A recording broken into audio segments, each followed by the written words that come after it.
সকালে মূলত পরিষ্কার আকাশ, সকালের দিকে হালকা কুয়াশার সম্ভাবনা।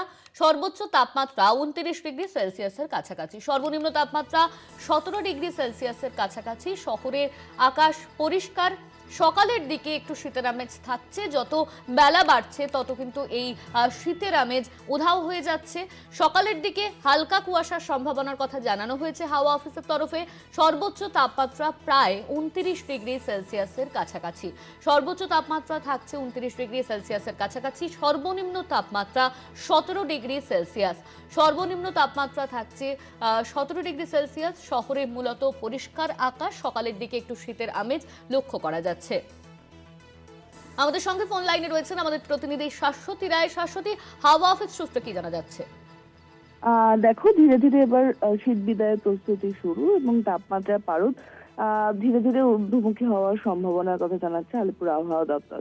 সেই অনুযায়ী তাপমাত্রা কিন্তু আজকে শহর কলকাতার ক্ষেত্রে 17 ডিগ্রি ঘরে থাকলেও সর্বোচ্চ এবং সর্বনিম্ন দুই তাপমাত্রাই স্বাভাবিকের নিচে অবস্থানরত। কিন্তু আগামীকাল থেকে এই তাপমাত্রা ধীরে ধীরে ঊর্ধ্বমুখী হবে এবং এই সপ্তাহের শেষে গিয়ে তাপমাত্রার পারদ 18 থেকে 19 ডিগ্রির আশেপাশে ঘোরাফেরা করার সম্ভাবনা জারি রয়েছে।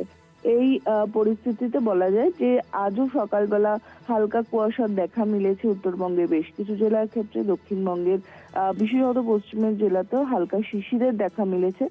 বেলা বাড়ার সঙ্গে সঙ্গে রৌদ্রোজ্জ্বল আকাশ, সম্পূর্ণ পরিষ্কার এবং শুষ্ক আবহাওয়া রাজ্য জুড়ে জারি রয়েছে।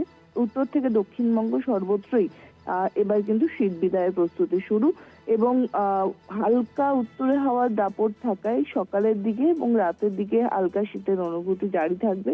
কিন্তু বেলা বাড়ার সঙ্গে সঙ্গে গরম জনিত যে অস্বস্তি তা কিন্তু বজায় থাকার পূর্বাভাস জারি করছে আলিপুর আবহাওয়া দপ্তর। অনন্যা, ধন্যবাদ তোমায় শাশ্বতী। আমাদের সঙ্গে ফোন লাইনে ছিলেন আমাদের প্রতিনিধি শাশ্বতী রায়।